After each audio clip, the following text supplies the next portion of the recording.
We're going to begin tonight, though, with 7 News reporter Rebecca Turco, who spoke with forensics teams working around the clock to identify the lost.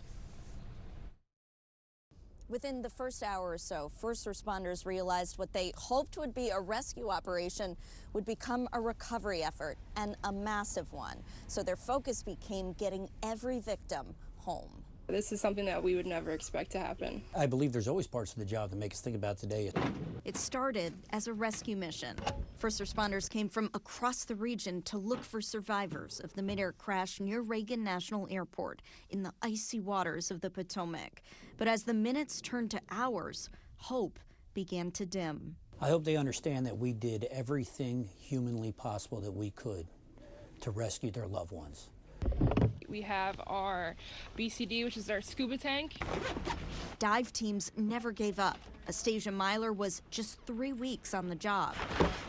I trusted my training and my experience, and I just went out there and did what I could do.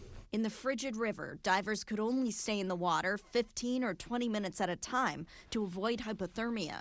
We had a bunch of divers that night, so we were just kind of swapping out. Some people were getting warm in boats and just going again. The plane parts are very sharp too, so we dealt with suits getting ripped. So we had people where their suits were filled up with water. And while they searched in the cold and dark, hours passed. And as Captain Michael Puglisi explains, nature complicated the job. And we had to search through an ever-expanding debris field because of the tides to make sure that we were accounting for all of the victims. We want more divers, so a total of 13 at the pier.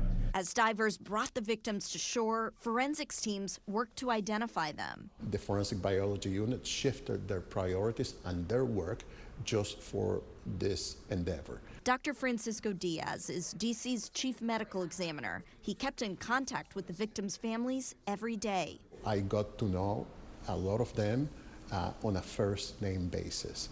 And I have to say that's the most gracious group of people I have encountered in light of this tragedy. Within a week, all the victims were found and identified so they could return to their families. I hope they sleep better at night knowing that we honored their loved ones and we did everything in our powers that we could to bring them home for them. I'm Rebecca Turco, 7 News.